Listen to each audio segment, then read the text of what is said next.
Pour nous laisser enseigner, il nous faut entrer dans nos profondeurs, étendre l'oreille de notre cœur. Saint Jean qui a mis son oreille sur le cœur du Christ, le théologien, celui qui nous conduit plus loin dans le regard, celui que l'on compare à un aigle, parce qu'on dit que les aigles fixent le soleil de leur regard. Saint Jean est le théologien par excellence. C'est parce que c'est lui qui nous conduit plus loin que personne d'autre au monde dans la connaissance intime de Dieu, du mystère de Dieu. Saint Jean le théologien, c'est l'ami de Jésus. Il est le disciple que Jésus aimait. Il y a là, dans la personne, dans la vie et l'expérience de Jean, quelque chose d'absolument unique.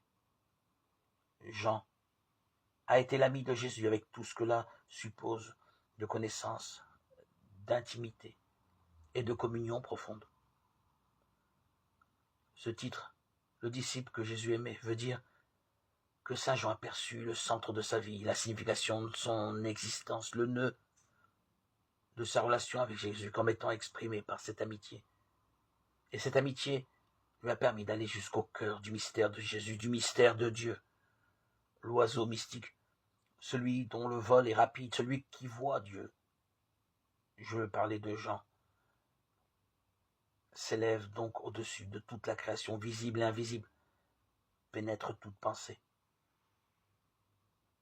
Plongeons alors son regard au plus profond de la vérité, au-delà de tout ciel, dans le paradis des paradis, c'est-à-dire dans la cause de toute chose, a entendu une parole unique, le Verbe par qui tout a été fait.